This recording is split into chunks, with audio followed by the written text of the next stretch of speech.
తెలంగాణ రాష్ట్ర రాజకీయాల్లో hot topic గా మారిన బీఆర్ఎస్ ఎమ్మెల్యే ఫిరాయింపు వివాదంపై సుప్రీంకోర్టు కీలక వ్యాఖ్యలు చేసింది. కాంగ్రెస్ పార్టీలో చేరిన బీఆర్ఎస్ ఎమ్మెల్యేపై అనర్హత చర్యలు తీసుకోవడంలో ఆలస్యం ఏంటని, ఇంతకు మించి ఇంకెంత సమయం కావాలని తెలంగాణ అసెంబ్లీ స్పీకర్ ను సుప్రీం ధర్మాసనం నిలదీసింది. ఈ వివాదంపై బీఆర్ఎస్ వర్కింగ్ ప్రెసిడెంట్ కేటీఆర్ తో పాటు ఆ పార్టీ ఎమ్మెల్యే పాడి కౌశిక్ రెడ్డి కూడా సుప్రీంకోర్టులో వేర్వేరు పిటిషన్లు దాఖలు చేశారు. వీటిపై justice BR Gavai, justice Vinod Chandran ధర్మాసనం సోమవారం విచారణ చేపట్టింది. విచారణ సందర్భంగా అసెంబ్లీ స్పీకర్ తన అధికారం ఉపయోగించకుండా ఆలస్యం చేయడంపై తీవ్ర అసంతృప్తి వ్యక్తం చేసింది.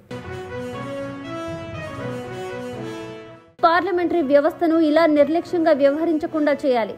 ప్రజాస్వామ్యంలో పార్టీలు, రాజకీయ ప్రవర్తనకు సంబంధించిన హక్కులు స్పష్టంగా ఉండాలి అని ధర్మాసనం స్పష్టం చేసింది. ఎమ్మెల్యేలు పార్టీ మారి 10 నెలలు గడిచినా ఇంకా అనర్హత వేటు వేయకపోవడం ఆశ్చర్యం కలిగిస్తోందని పేర్కొంది. రీజనబుల్ టైం అంటే ఎంత సమయం అనేది స్పష్టంగా చెప్పాలని స్పీకర్ తరపున వాదనలు వినిపించిన న్యాయవాది ముకుల్ రోహత్గీని ప్రశ్నించింది.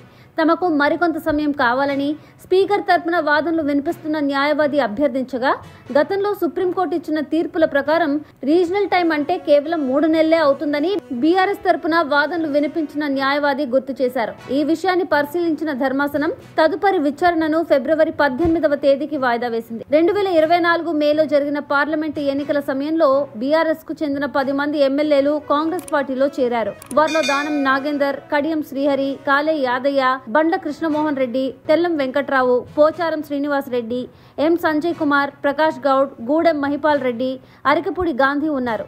ఈ కేసుపై తాజాగా సుప్రీంకోర్టు ఘాటు వ్యాఖ్యల ఫలితంగా ఎమ్మెల్యేల ఫిరాయింపు, అనర్హత వేటు విషయంలో తెలంగాణ రాజకీయాల్లో కొత్త పరిణామాలు చోటు చేసుకునే అవకాశం కనిపిస్తోంది.